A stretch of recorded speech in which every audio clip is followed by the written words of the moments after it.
Hello and welcome. This is Alchemist X, and this is the banner overview for the first week of November.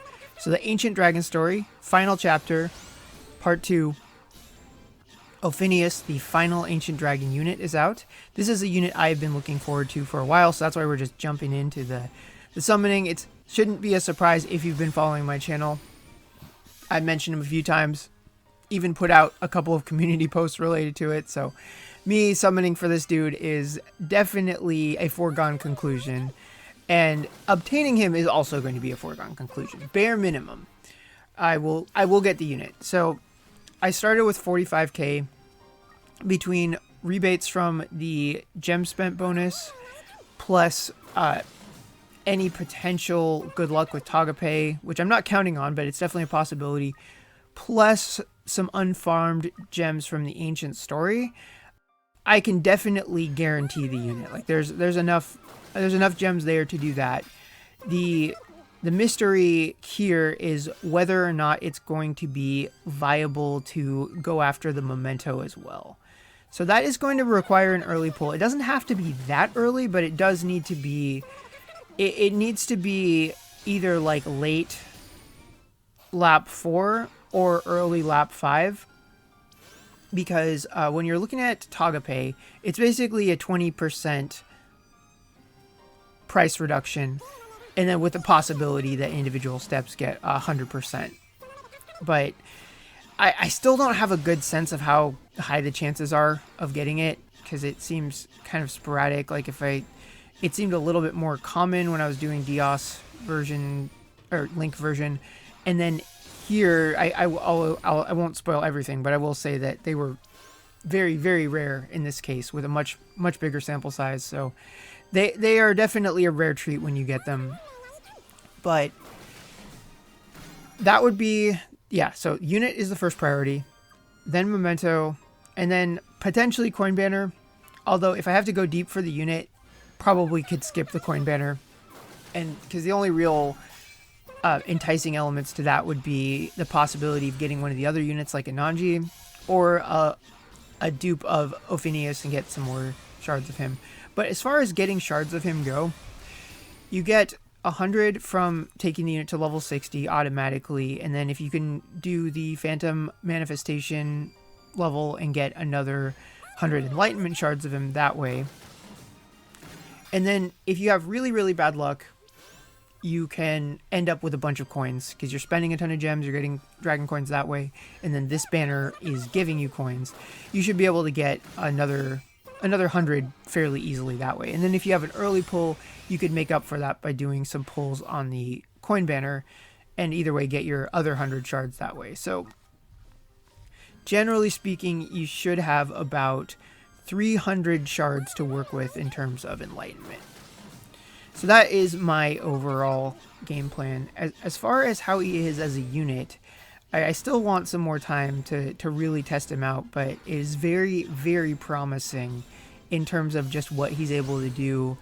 Even if he wasn't a really, really big mover and shaker as far as PvP is going, which I'm guessing that he's going to be, just in terms of a general like auto-friendly convenience unit, he's definitely up there because his range is pretty insane. Like he can hit a lot of enemies from the other side of the map without even really worrying about moving.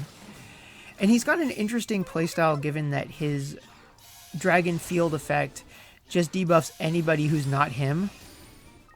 So that can make teamwork a little bit awkward if you're pairing him with damage dealers. You could either try and stall out and then wait for the field to end and like he carries the team while the field's active, and then if enemies are still alive afterwards, the rest of the damage dealers descend on them. But if you don't have time for that, you could just run like a hyper carry team where he's the only one doing damage and everyone else is giving like damage modifier buffs. You could throw, he does missile damage primarily, so you could throw somebody like Lifa, or if you have Yggdrasil with a missile weapon equipped from Phantom of the Kill, throw some missile damage on anybody who's got buffs that aren't going to be dependent on main stats because they'll have stat reductions going on. He could definitely benefit from that.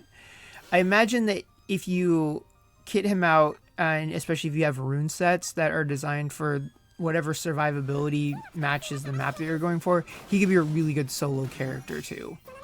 But I tend to like missile characters a lot for autoing a lot of content. Even though autoing is not even my favorite thing, it's a part of life in the sense that a lot of things want you to be able to auto repeat, whether you're farming coins for an event or just getting materials, and auto-friendly missile characters are just the best for that kind of thing as long as they are applicable. And as a missile unit, I think that Ophineus really, really shines. And then as an added bonus, he has a P attack and M attack scaling, so you just want to get them both up there. But it reminds me of Soul in that way, and because I don't have a built Soul in JP, having a missile unit with P attack, M attack scaling, it's kind of nice. I definitely feel like I have a certain affinity for characters that are built that way. Nimble is another one who works that way. It's not, like, strictly speaking a rational thing. It's just something I enjoy. It is nice though that you can benefit from people that offer both M attack and P attack buffs, so there is some practicality to it. So anyway, as we can see here, my luck has been not so great. We are on the final lap, as it were. So in these steps right here, this is like kind of the critical point that I'm at, because if he doesn't show up soon, I mean, I'm gonna have to transmute him. But then, more importantly, if I don't get him very soon, then the possibility of getting the memento is going to go slowly out the window.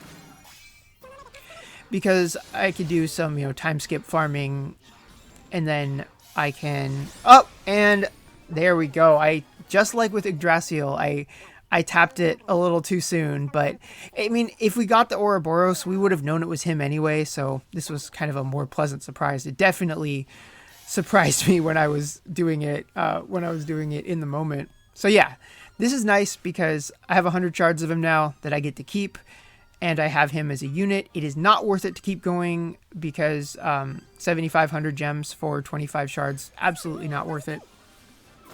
But this is a fast forward in time. Absolutely horrible experience summoning him. I got neither featured memento, so I just all the way to step 9, no full rebates on TAGA pay, so that was the worst case thing. So I'm going to grab his memento and then just go ahead and jump into the banners. And here we are at the banner. So let's start with the one that I was just doing, the 5-step unlimited for Ophineus. So usual 5-step, it's definitely potentially very, very painful, but the only way to get a brand new character when they're not, a Link version. So I definitely think if they're a super strong unit and you really, really like them, then I think it's worth paying full price. I only ever recommend doing these for a brand new unit, and on top of that, I only ever recommend doing it for characters of the highest tier of rarity. So like that, for right now, that's dragons and Link units. I mean, Link units have their own type of banner, but generally speaking, if you're looking at more casual types of banners like the 65 5-stars, it's always worth to check which units are the exceptions, and those are the units that you want to go hard for when they have a full priced banner. I mean, while they're recent, eventually they'll start appearing on other types of banners, like say a 7-step with a selector. That's how I got Smire, the Wind Dragon. It's definitely going to apply because Nidhogg is also rerunning, but I definitely wouldn't pay full price for Nidhogg because he's been around for kind of a while now. So yeah, the two of them have a memento banner that they share. This is the one that I had to go 9 steps.